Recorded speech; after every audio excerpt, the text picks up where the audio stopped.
Oi, gente. Vamos lá. Eita, peraí, entrei no negócio errado. Vamos lá. é, é, Vou dar as informações essenciais iniciais.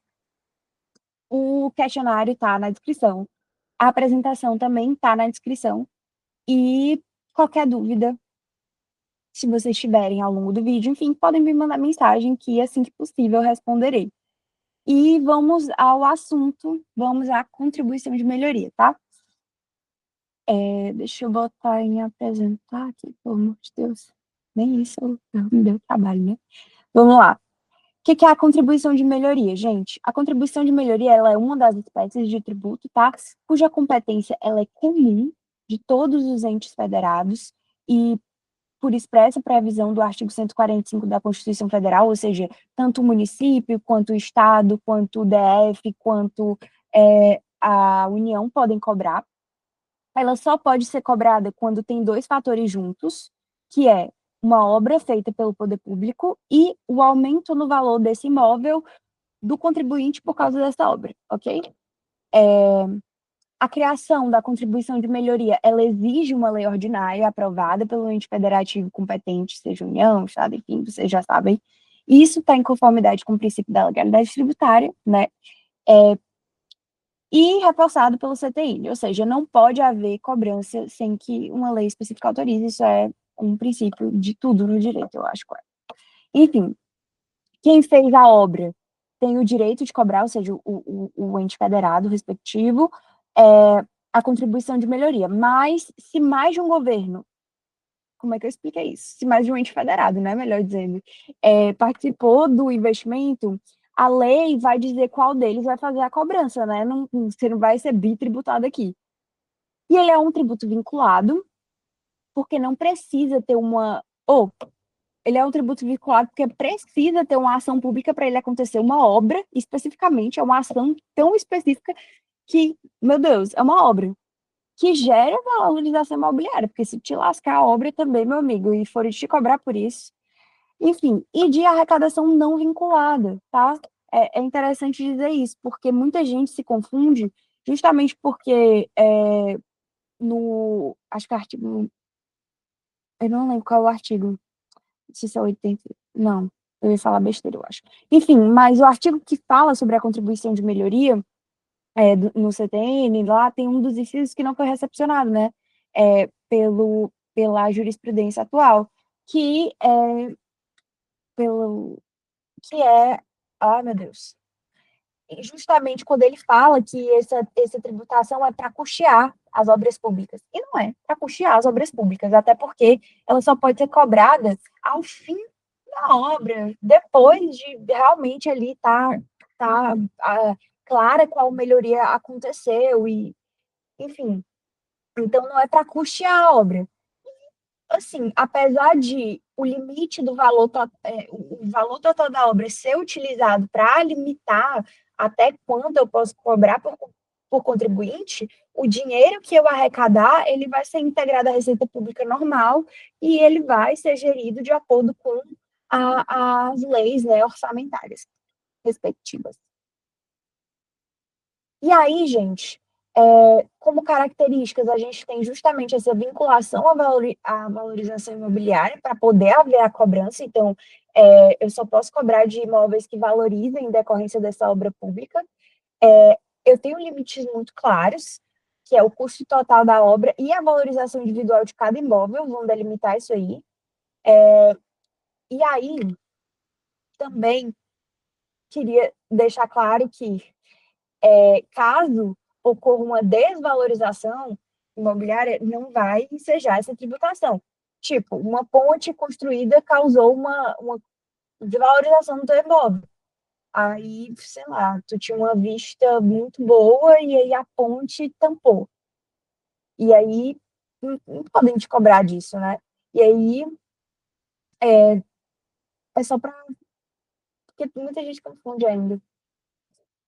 Enfim, e aí, dentro desses limites para cobrança, a gente tem o limite total, que é a soma das contribuições, né? E essa soma das contribuições não pode ultrapassar o custo da obra pública. Vocês vão entender melhor. E o limite individual, que é cada contribuinte só pode ser cobrado até o valor que seu imóvel valorizou. E aí, vamos aqui para o cálculo. Eu dei um exemplo, aqui é uma hipótese, mas é mais para vocês entenderem, visualizarem como é que isso pode acontecer.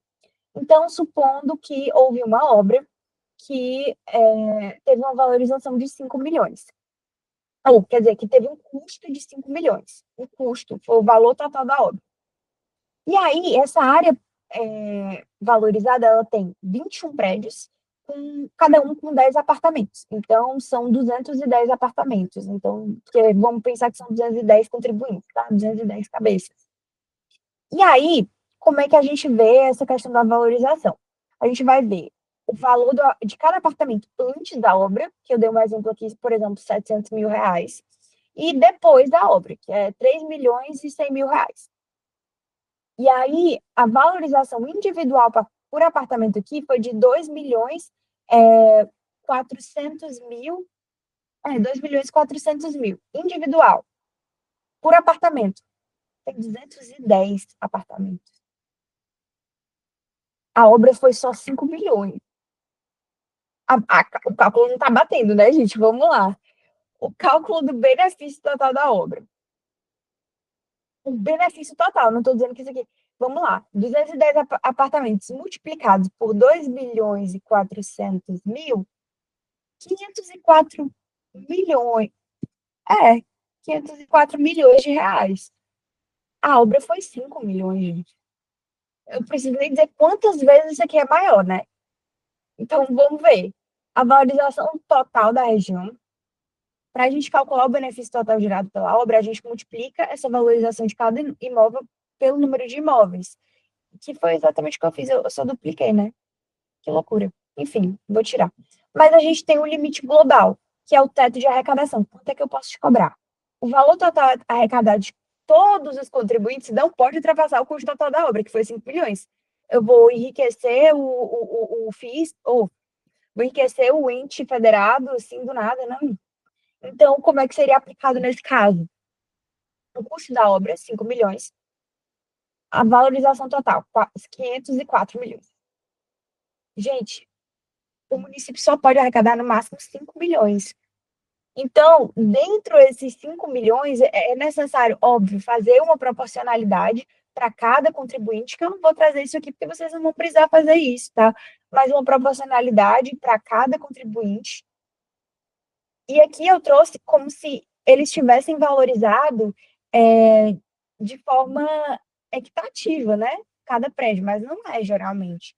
Então, cada pessoa vai dentro da sua valorização, até o limite da sua valorização, e o limite total do valor da obra, que é o teto de arrecadação. Que aí seria bem menos que as pessoas pagariam aqui, bem menos mesmo. E como requisitos para cobrança, a gente tem a publicação prévia dos seguintes elementos: do memorial descritivo do projeto, descrevendo, explicando o que vai rolar, como é que vai ser, enfim. O orçamento do custo da obra vai ser tantos X milhões, 5 milhões. A determinação da parcela do custo da obra a ser financiada pela contribuição, por exemplo, como foi o caso do explicado aqui. Quanto Isso aqui, na verdade, está na lei, eu não devia ter botado aqui, né? Eu botei para confundir vocês, eu botei de TDAH mesmo, porque, assim, a obra não pode ser financiada pela contribuição, tá? Isso não foi recepcionado. O que que acontece? É, o limite, aqui a gente entende, né, que é o limite total da obra, assim, tipo, o limite do valor total da obra, que é até esse valor que você pode cobrar, tá? A determinação da parcela do custo da obra. Ah, tá, eu botei aqui. Gente, o que que eu repliquei no seu estava muito desatenta, né? Determinação da parcela do custo. Que loucura. Não, não bate isso, tipo. Mas o que eu quis dizer, basicamente, foi que essa determinação da parcela ser financiada, que eu botei no C, botei no D, não sei por quê, enlouqueci, vou tirar, prometo. Enfim, não foi recepcionada pelo STF, tá? Então, eu só botei para dizer isso. Porque vocês iam ler, iam ver lá e iam pensar que sim, mas não. A determinação do fator de absorção do benefício da valorização para toda a zona ou para cada uma das áreas diferenciadas nela contidas, ou seja, você precisa fazer um cálculo ali direitinho de quanto cada zona foi valorizada. Enfim, obviamente você não vai só pegar o valor total da obra e dividir pelo valor de contribuinte, sendo que, por exemplo, a minha zona X foi valorizado 1 milhão por imóvel e a zona Y foi valorizada R$ 2.000, entendeu? Aí o contribuinte ele tem pelo menos 30 dias para contestar qualquer informação sobre a obra pública que será usada para cobrar a contribuição de melhoria, tá? Qualquer dessas informações postas aqui, como custo, projeto, área beneficiada, que ele pode dizer, ei, beneficiou aqui não, viu? E a lei, ela deve prever como será o processo de análise e decisão sobre essas contestações. E mesmo que o contribuinte ele não concorde com o resultado, ele ainda pode levar o caso à justiça, tá? E aqui a gente tem as jurisprudências que o professor passou em sala que eu trouxe para vocês, que é, primeira, uma agravo de instrumento, que eu acho que é da Ellen Grace, que é a decisão, né? Que ela fala que essa corte consolidou o entendimento no sentido de que a contribuição de melhoria incide sobre o quanto da valorização imobiliária, ou seja, a contribuição de melhoria incide sobre o valor da valorização imobiliária. E aqui sobre o recurso extraordinário que foi, enfim, decidido pelo Carlos Veloso, isso aqui é de 94, da Ingressa eu nem consegui achar. Enfim, se a valorização imobiliária decorrente da obra pública, não há contribuição de melhoria. Óbvio, gente, não valorizou, por que eu vou cobrar? Porque a hipótese de incidência dessa é a valorização. E a sua base é a diferença entre os dois momentos, o anterior e o posterior à obra pública. Vale dizer, o quanto da valorização imobiliária. Gente, isso aqui é super didático. Porque, assim, a hipótese de incidência é a valorização que ocorreu da obra pública e a base de cálculo é a diferença entre esses dois momentos, só que ele esqueceu de botar, assim, limitada ao valor total da obra. Se ele tivesse botado limitada ao valor total da obra, fechou, assim, para o conteúdo é isso. Assim, gente, vou ser sincera, eu não acho que contribuição de melhoria cai muito na V3, não. Na minha, acho que caiu o quê? Uma questão? Ou não? Eu nem lembro de cair na minha contribuição de melhoria, vou dizer para vocês. Mas é porque é tão fácil contribuição de melhoria, é um negócio tão amarradinho. É a parte mais fácil do direito tributário. E nem ocorre, é por isso que é tão fácil. Entendeu? Parou de ser cobrado há tanto tempo. Então é isso. Gente, esse já está curtíssimo. A gente teve uma aula essa semana. Então, eu vou corrigir os meus probleminhas, enfim, minhas falhas técnicas. Eu peço desculpa, e principalmente pelo horário que eu estou botando isso aqui, é porque o que acontece? O pessoal de Tributário 2 está ajudando o lançamento tributário. Gente, lançamento tributário é choro, confusão e gritaria. Não sei como o Vera deu isso em uma aula, porque assim, em Tributário 2 eu acho que eu levei umas 4 ou 5 aulas para ver tudo de lançamento. Então, enfim, eu para dar tudo para esses meninos, eu fiquei, tipo assim, nos materiais. E aí, como o de vocês era bem mais simples, e de fato tá? A prova, tudo, foi bem mais simples. Eu acabei vacilando em algumas coisinhas, mas não tem nenhuma informação errada, só duplicadas, né? Eu acho. Mas se tiver, eu falei aqui na hora de ver. E eu vou corrigir antes de colocar. Mas eu vou publicar o mais rápido possível. Por favor, não esqueçam de fazer o questionário que está na descrição. E um beijo, qualquer coisa, qualquer dúvida, me chamem no privado, falem, Isadora, entendi nada que tu falou, tipo, tu viajou total. E aí eu vou lá e tento explicar de novo. Vou dar o meu melhor.